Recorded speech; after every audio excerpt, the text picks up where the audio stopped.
तामुलपुर जिल्ला लाइमोन गांखं इउपिपिएल हान्जानि बानजायनायाव दिनै फुंनि समाव गोथार मागो दमासि फोरबोजों लोब्बा लाखिनानै बिटिआरनि गाहाय खुंगिरि रमद बर'आ बेलागुर सावो।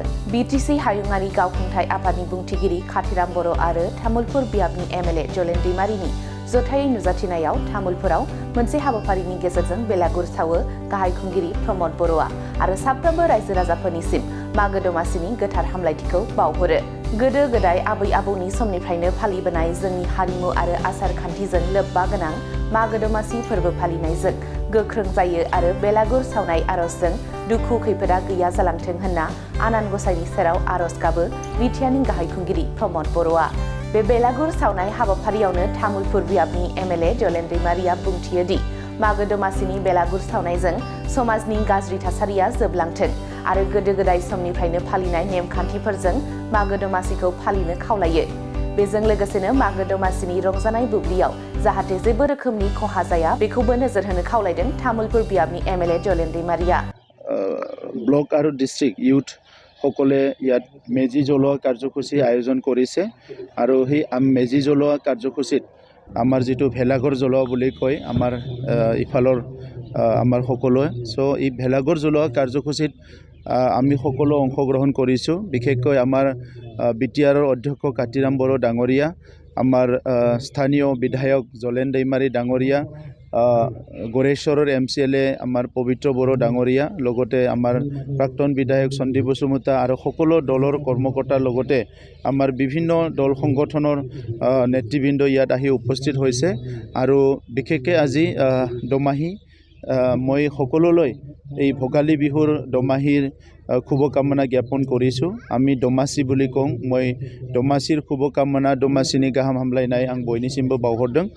परम्परागतভাৱে ভোগালী বিহু অসমৰ যিখিনি খিলঞ্জীয়া লোক আছে, জনজাতি আছে, জনগোষ্ঠী আছে, খুব সুন্দৰকৈ আমি ক'ব নোৱাৰা সময়ৰ পৰাই উদযাপন কৰি আহিছে। আৰু এই আমাৰ ৰীতি নীতি সংস্কৃতিবিলাকৰ ভিতৰত অন্যতম এই ভোগালী বিহু বা মাঘে দমাসি সেইটো আমি বহুত ভালকৈ উদযাপন কৰোঁ। যোৱাকালি পূবৰ ফালে উৰুকা হৈছে, আজি পশ্চিমৰ ফালে উৰুকা হ'ব আৰু আজি দিনটো পূবৰ ফালে দমাহী বুলি কয়, পশ্চিমৰ ফালে অহাকালিটো দমহী হ'ব। এই যেনেকুৱাই যি সময়তে নকৰোঁ কিয় আমাৰ সমন্বয়টো শক্তিশালী কৰাৰ কাৰণে পৰিয়ালৰ মাজত গাঁৱৰ যিটো আমাৰ সমাজ আছে ইয়াৰ মাজত আমাৰ মৰম স্নেহ সেইটো অটুট ৰখাৰ কাৰণে আৰু আমি যে ইয়াৰ থলুৱা মানুহ, আমি যে ইয়াৰ নেটিভ পিপল, ইয়াৰ কাৰণে আমাৰ ৰীতি সংস্কৃতিৰ দ্বাৰাই আমাৰ যিটো সম্বন্ধটো শক্তিশালী কৰি জাতীয় জীৱনত আগুৱাই যোৱাৰ কাৰণে আমি সেইবিলাক খুব ভালকৈ উদযাপন কৰোঁ। মই লাহে লাহে দেখিছোঁ যে আজিৰ সময় পৰিৱৰ্তন হ'ল, বিভিন্ন নতুন নতুন পৰিৱেশ আহিল, ছায়েন্স টেকন'লজি আহিল, যিয়ে নহওক কিয় মই আমাৰ মানুহবিলাকৰ মাজত আমাৰ ৰীতি নীতি সংস্কৃতিটো বচাই ৰখাৰ কাৰণে পৰম্পৰাগত যিবিলাক আমাৰ উৎসৱবিলাক আমি কৰিছোঁ সেইবিলাক জীয়াই ৰখাৰ কাৰণে সকলো উঠি পৰি লাগিছে, সকলো আগবাঢ়ি আহিছে। তেনেকুৱা যদি সকলো কৰিব পাৰে অনাগত দিনতো আমাৰ পৰিচয়, আমাৰ অস্তিত্ব, আমাৰ ৰীতি নীতি সংস্কৃতি সদায় জীয়াই থাকিব। মই ভোগালী বিহুৰ আমাৰ এই যে মেজি জ্বলাইছে, ভেলাঘৰ জ্বলাইছে, ইয়াৰ জুইৰ টাবাৰ দ্বাৰাই আমাৰ দুখ বেদনাবিলাক দূৰ হ'ব বুলি মই আশা কৰিছোঁ। কোনোবাই যদি কাৰোবাক বেয়াও পায় বা কোনোবা কাৰোবাক খঙো কৰিছিলে, আজি সেই মেজি জ্বলোৱাৰ পিছত আমাৰ মনৰ যিবিলাক শংকা, মনৰ যিটো কিছুমান অলপ চলপ বেয়া চিন্তা আছে এইবিলাক দূৰ হ'ব আৰু সুন্দৰ এটা সমাজ আমাৰ আছে হিচাপে এই সমাজত আমাৰ এটা পবিত্ৰ মন লৈ আমি সকলো আগবাঢ়ি যাব পাৰিম, মই সেইটোকে আশা কৰিছোঁ। আজি ভোগালী বিহুৰ শুভকামনা মই অসমৰ মুখ্যমন্ত্ৰী ডক্টৰ হিমন্ত বিশ্ব শৰ্মা ডাঙৰীয়া লগতে অসমবাসীলৈও সকলোলৈ মই ভোগালী বিহুৰ শুভেচ্ছা জনাইছোঁ। मागो दमासि मैया नैबे सानजाथिंजाय उरुका होनना बुङो एबा मैया मोना मोना बयबो न'खराव गामियाव बोथिसे मोजां ओंखाम जानानै रायजो राजाफ्रा गावबा गावनि जि सोमोन्दो बेखौ गोख्रों खालामनायजों लोगोसे गावनि गेजेराव अनज्लायनाय, सासेया सासेखौ जोथोन लालायनाय बेबायदि मोनसे मोजां थासारिखौ जोङो दानानै लायो गामि ओनसोलाव रायजो जानाय बयबो रायजो राजाफ्रा। दा दिनैनि समाव सानजा फारसे बेवहाय भेलाघर सावदों, गाबोन सोनाब फारसे सावगोन। दा बे दमासिखौ जों मिथिस्लाबै समायनिफ्रायनो गोदो गोदायनिफ्रायनो जोंनि आजौ आजैनिफ्राय लानानै दिनैसिम सोलिगासिनो दङ आरो बेखौ फैबाय थानाय समावबो बेखौ जोङो फालिबाय थागोन जोंनि जि हारिमु जोंनि जि माखासे दोरोङारि जि जोंनि प्रेक्टिसफोर बेफोरखौ गासैखौबो लानानैनो जोंनि समाजा जोबोद समायना रमायना जायो आरो बे गासैबो जोंनि हारिमुवारि जिखिनि जोंनि फोरबोफोर आरो ट्रेडिशनेलि सोलिबोनाय फोरबोफोर बेफोरखौ लानानैनो जोंनि जि गुबुन गुबुन बिथिंफ्रा हारिनि बियो गोख्रों जायो दा नंखायनो दिनैनि समाव आङो साफ्रोमबो बर' फिसानो मागो दमासिनि गाहाम हामलायनायखौ बावदों आरो बे भेलागुर सावनाय जि अर बिनि बिदुंनि गेजेरजोंनो जोंनि दुखु खैफोदफ्रा गोजान जागोन आरो लोगोसे मोजां मोनसे सुस्थ' समाज जों मोननो हागोन आं बेखौ अबंलावरिनि खाथियाव आर'ज गाबदों आरो दिनै भेलागुर सावनाय समाव तामुलपुरनि नैबे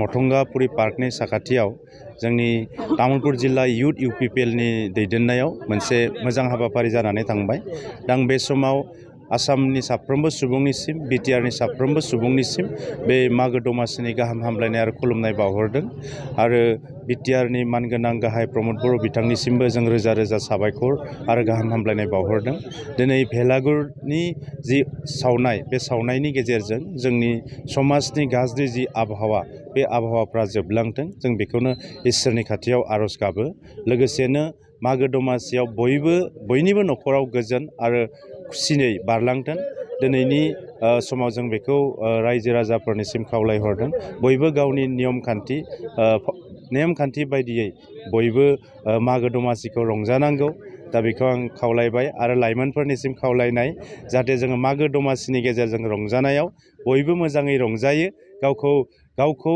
गिबियावनो नोजोर होनानै जाहाथे रंजायो आंनिफ्राय गासैबो लाइमोनफोरनिसिम गुरै खावलायनाय